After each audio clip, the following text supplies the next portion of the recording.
Are our soils so depleted that you have to take supplements in order to be healthy? Hi, my name's Christina. I'm a naturopath, herbalist, life coach, and carnivore. And that question of are our soils so depleted that we actually need to be taking supplements in order to be healthy is kind of one that I see around. I get asked all the time, etc., around this whole sort of health and wellness industry. Even yesterday, I was on Facebook and somebody made a post, and a friend of mine tagged me and asked me, "What do you think? I would like to know what your thoughts are on this particular post." And essentially it was like face mapping, etc. It was looking at the face and what deficiencies and signs the face might actually give you that you are deficient in particular types of minerals. It was focused on minerals, so particular types of minerals that you might be depleted in. And so my answer to the question was, I wouldn't take one of these things or one of these signs as I now need to rush out to the chemist or a health food shop or buy it online to get this particular mineral. Because my perspective on this is essentially that if we can get your diet well and working in the right direction for you, then supplements and these products that might be available should only be used as a filling the storehouse of your nutritional stores. So let me explain it like this. Oh, hang on. First, I'll go back, because in this particular comment, the original poster came back and said, even the medical medium talks about how our soils are so depleted that we have to take these supplements in order to be healthy and well, because it's not in our food anymore, even if you're eating organic. And I'm like, this is really interesting. For one, the medical medium is not somebody that I would personally take health advice from. As a practitioner, I see a lot of clients that have worked with, or not worked with, but have taken the advice of the medical medium and have run into some very challenging health issues like adrenal fatigue and other health complications that have come from the information that they have received from his teaching. Now, I always think we need to be buyer beware, because we have to take some responsibility as the person ourselves, as the individual ourselves, as to what information we receive, what we use, what we don't use, etc. So even my information, please take it and actually put it through the process, because I'm speaking generally and I cannot actually speak about your personal situation in this space or in this forum, because it's just not going to be accessible for me to be able to do that. I don't have your health history. I don't know what your life's like. I don't know any of the things that I would normally take into consideration if I was working with you in a consult space, when I was looking at, okay, what steps need to move first, what things need to happen first for you.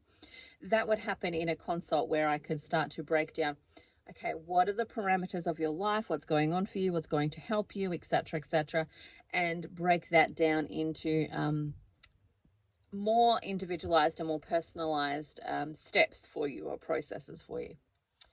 So one, the medical medium is not somebody, clearly, as a carnivore, that I am in agreement with. He is like vegan. I am like the opposite of the vegan world. And the other part of it is the soil depletion. Now, the soil depletion part of the story is somewhat true. It actually is somewhat true, in the sense that majority of the farms that have been used to actually grow food that we eat have been monocultured. So they've had one type of plant that's been grown there over and over and over and over and over and over and over again. And the tilling methods and some of the other processes, like, what they will put back into the soil, is not everything that's coming out of it. Because how could they possibly put everything back into that soil because of what's coming out of it, because we don't even know the science of that yet. Like, we know only the science that we currently have. We only know what we currently know. We don't know any better. And so people 100 years ago, they knew what they knew then. They didn't know what we know now. And so only through time, investigation, and processing will we actually learn more and have more knowledge to do things with. And at some point, we may invent newer, smaller microscopes and things to be able to see things that we didn't see. So, for example, like, we look at the microscopic life of the soil, but what about the microscopic life that lives on the microscopic life of that lives in the soil? So, we will always continue to learn and learn more things as we go on. And so, in answer to the question, are our soils depleted? Yes, many of them actually are. And so that will mean that, a large percentage or majority of our fruits and vegetables that we're getting are going to have depleted minerals and nutrients in them because of the depletion that's actually happening or has happened previously. Now, that doesn't mean every farm is like that, because I know some really fantastic organic farmers who their processes are really about, not monocropping, but using, rotate cropping. So they're cropping different things. They're using their animals. They're using microbes. They're bringing seaweed and all sorts of other things onto their land to replace, replenish, and repair what's coming out of it. And so there's all sorts of different things that are actually happening from that biodynamic point of view of farming to actually help improve the soil quality, which will then improve the nutrients that are actually in those fruits and vegetables that are coming out of there. Now, in answer to the question, do we need to take supplements because our soils are depleted?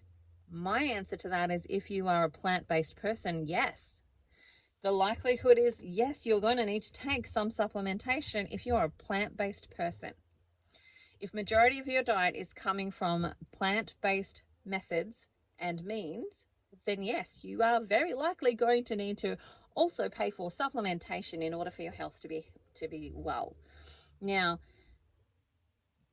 remember, when I'm saying plant-based medicine or plant-based food, that's including things like bread and sugar and all sorts of other things that, those corn chips that you're thinking about and all of the other stuff, like, all of those are plants. They're plant-based, they're plants.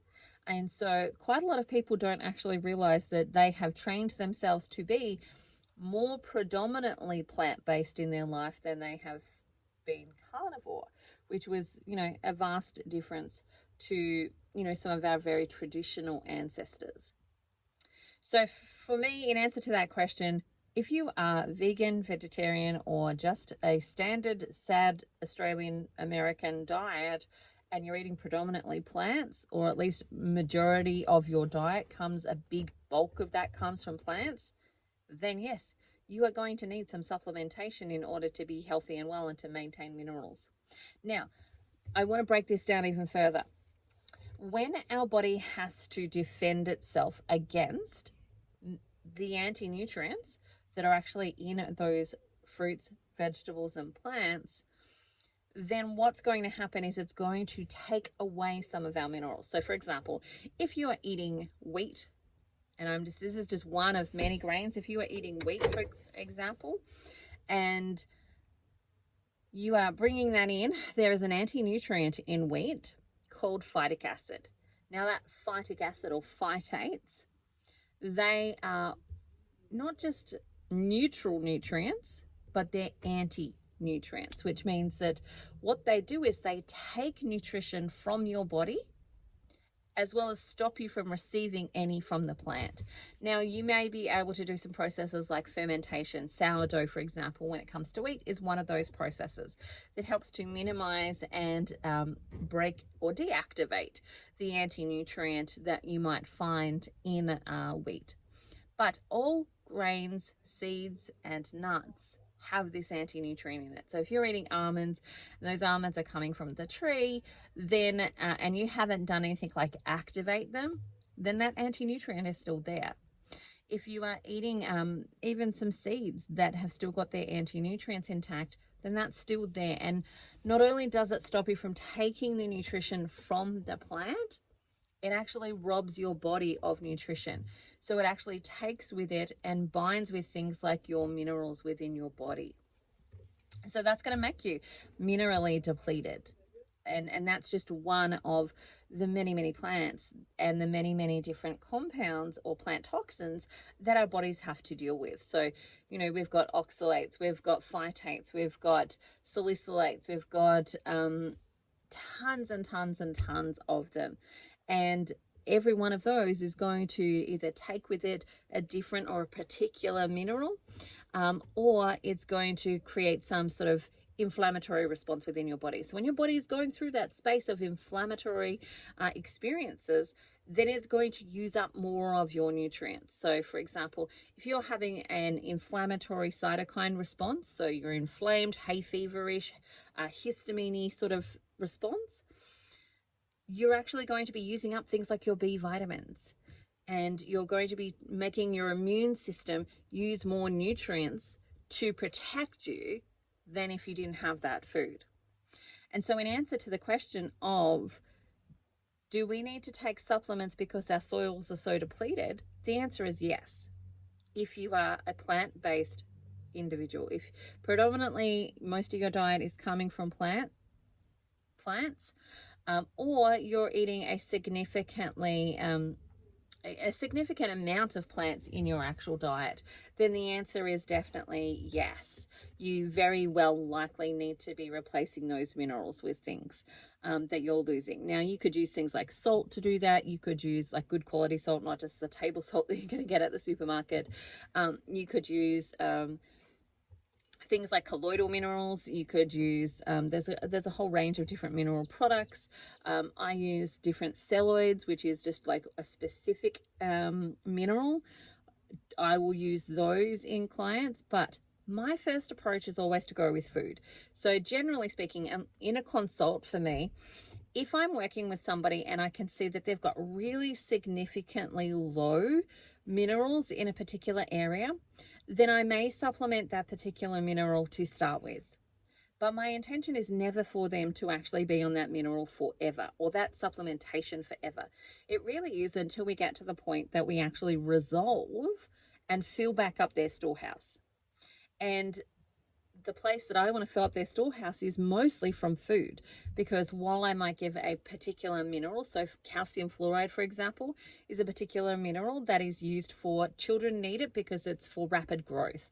So when babies and children are going through rapid growth, they need a higher level of certain types of minerals, and calcium fluoride is one of those types of minerals. For adults, they need it when they're going through massive cellular repair. So when their body's trying to heal itself from, you know, chronic fatigue or chronic health issues or any type of chronic attack that's happening in their body, they're going to need more of that calcium fluoride. And if they don't have it coming through their diet, they're going to take it from things like their bones, etc., until they start to get depleted. Now, for me, the food-based form of that is bone broth. Bone broth is a beautiful place to actually receive calcium fluoride. So when I've got a new patient and I see that calcium fluoride is deficient for them, I don't just automatically write the script for calcium fluoride. What I actually do first is, you know, we do 12 weeks of, let's see if we can get this picked up in 12 weeks with just food. Let's like really lift up bone broth for you if we can. Sometimes we can't. Sometimes we have to move around what we're doing and when we're doing it based on how their body's coping. So for some people, bone broth has got too many histamine issues for them and they can't do it at that point in time. So at that point, that might be a decision where I would make, yes, we need to bring in this supplement for this point in time until we've calmed the immune system, and then we can do it through food. So there is some decision-making processes that take place there. But generally speaking, it's like, let's look through and see if we can get enough broth into you to actually boost that up and see if we don't need that. So the tongue, for example, would be the place that I would specifically look to see in 12 weeks time, have we improved that enough that we don't need the supplement. Now, what I mean by that is the tongue takes about 3 months to change.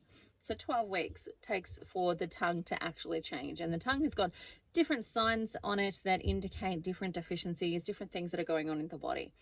The eyes take about 12 months to change. The nails take about 6 months to change. And so I'm consistently coming back and looking at these things to see what's actually changed here. Do we need this supplement now where, it was showing that there was an indication that you were deficient in some of these things? Do we need that now that we have changed the diet for a good 12 weeks? Do we need it, or can we just keep going the way that we're going? Now, sometimes we need it. Sometimes we bring it in at that point. And we will do like a round of it, which will probably be 12 weeks. And then, likelihood is we've filled up our storehouse, we've got food going really well, and we don't need to keep taking it. That's generally how I focus on it. That's how I think about it. It's how I work. Now, from the perspective of things that irritate me, it is one of the things that I see all of the time. So as a naturopath, I'm in the Facebook groups, I'm in, different places on Instagram and Facebook, etc., where there's practitioners. And every so often I will see somebody ranting about how we have to have supplements because our soils are depleted. And I'm like, in my mind, I'm thinking, if you as a practitioner can't figure out how to do this without supplements, I think you maybe need to go back and do some more education or expand your knowledge, or at least let me know, because you wouldn't be somebody I would send my family to. Now, in saying that, there are times when supplements are needed, just like there's times when medications are needed. There are always going to be some people that are the exception. To every rule, there's always that exception. Now, those people are people who have got birth defects. Those are people who have got genetic disorders, and those are people who have had things like their organs removed. That's when it's really hard to be able to do everything just through food. But my goal is predominantly through food and just the minimum amount of supplements if we actually need them. And so that for me is my point of view. And the answer is that it doesn't have to be organic. Like, this is the whole plants versus meat type of thing, in that animals have detoxification systems and plants do not have those same detoxification systems, which means that if I had to choose what I was going to eat in regards to organic, I'd try and go organic vegetables and non-organic meat if I had a budget that I had to choose from. But ultimately, really, the less of the plants you're eating, the less toxins that are coming in, the less minerals you are losing from that perspective, and the more animals you are actually eating, the more you're going to be getting those minerals and being exposed to them. Because you know what farmers do is that they provide their animals with minerals. So even though their soils might be depleted, and the ground might not be as beautiful and awesome as it actually is, generally the farmer is still going to provide their animals with the opportunity of a salt lick so that they can give themselves the minerals that they tend to be lacking or are lacking. Animals are so much better at getting the things that they know that they need than probably humans. We've got a lot of psychology that gets in our way. And so the animals are generally going to have more minerals in them than what you're actually going to get from your plants. If they aren't, you've still got a much better place to go from the animal perspective, because you don't also have all of the anti-nutrients that are there trying to rob your body of the nutrients that you are receiving. And so for me, if you are on a meat-based diet, whether it be GAPS, whether it be keto, whether it be anything like hypercarnivore, carnivore Lions diet, then you are less likely to need mineral supplementation, or you'll need it less often. Now, I say that with the knowledge that for a lot of people who come to something like carnivore, before they've come to it, they've generally had some type of health crisis that led them there. Like, I don't really see a lot of people, and there are some, but I don't see a lot of people coming to carnivore because they're healthy and well and they just want to be the most optimal health that they could possibly be in. Majority of people who are coming to carnivore are coming here because they've had some type of health issue and they've done the ring around. They've tried different diets, they've tried different types of protocols, they've been to different doctors, and nobody's been able to help them. Nothing's stuck and they've struggled with it. Now, that then means that they're likely to already be minerally deficient. They're likely to be low in different types of nutrients and so on, which means that in the early stages of carnivore, in the first, couple of years, perhaps, depending on their health, they may need to take some type of supplementation. We've also had different practices in our farming. So, for example, traditionally, farmers used to use iodine to clean the teats of their cows, which meant if you were having dairy products, you were going to get some iodine. You are going to get some in your milk, your cream, your cheese. There would have been a small percentage or a small amount of iodine within that, which actually would have kept your thyroid working really well and all of that type of stuff, because there would have naturally been some there. That doesn't happen so much now because we've got different animal products available and different rules and regulations, all of which have changed and altered and compacted some of those issues. So iodine might be one of the things that you actually need to outsource. Again, depending on what your life was like prior to actually starting it. Now, the other thing is the health issues that you might have might require a little bit more of something in particular than for somebody who does not have that health issue or has not really been challenged in that way. But I do want to say this whole story that you have to take supplementation in order to be healthy because our soils are so depleted is just that. It's a story. And it's like a pick your own adventure story. If your adventure is, well, I want to consume fruits and vegetables and meat, then you definitely also need to add to that list supplementation, whether it be things like colloidal minerals, really good, spending your money on really good quality salt, those types of things. Now, from that plant versus meat perspective, if you are a predominantly meat eater, and I mean like 75% of your diet is coming from meat and animal products, then you're less likely to need that long term. You definitely probably need it in the short term. So for example, while your body's transitioning and moving over and changing, especially if you're switching from carb burning to fat burning, at that point, then you're going to be, probably you might need some more electrolytes during that period of time, which is some specific group of minerals. You may need some different supplementation based on your health issues, but ideally, for me, the goal is that you learn to nourish yourself without all of that stuff, without having to get it. Now, whether you choose to get it is completely up to you, but without having to have it. And that means things like if you're low in calcium and magnesium, I'm going to tell you to eat sardines. If you're low in, different types of, like you've got a weak liver, for example, I'm going to tell you to eat animal liver. Like there are different things that different people need. But actually, generally speaking, our animal products actually have those nutrients, and you might need to eat a little bit more of something. You might need to eat something that you don't necessarily want to be eating because of our psychology around food, what we've been taught, all of the stuff. And that might be where you choose to take a supplement for that perspective. So, for example, you might get your liver in a liver capsule versus eating the liver. I don't really count that as a supplement because it's basically you've taken the food and put it into a supplement. Same with, I don't really count things like a good quality colloidal mineral as a supplement, because a really good quality colloidal mineral is just like food in liquid. Like it's just food. And it's not actually something that's been in a lab that's been put together by anyone. It's like things like juiced reeds off the banks of the river so that it's full of minerals. It's like, for me, I don't count supplements. I don't count food as supplements. And if they're a food-based supplement, I don't count them really as a supplement. But majority of people could get most of their stuff just from food. And if we didn't spend as much money on fruits and vegetables, then those cattle farmers probably would be able to focus more on mineralizing their animals and make that even healthier for us.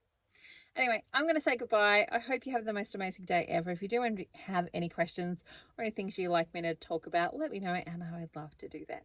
All right, bye for now. See you later.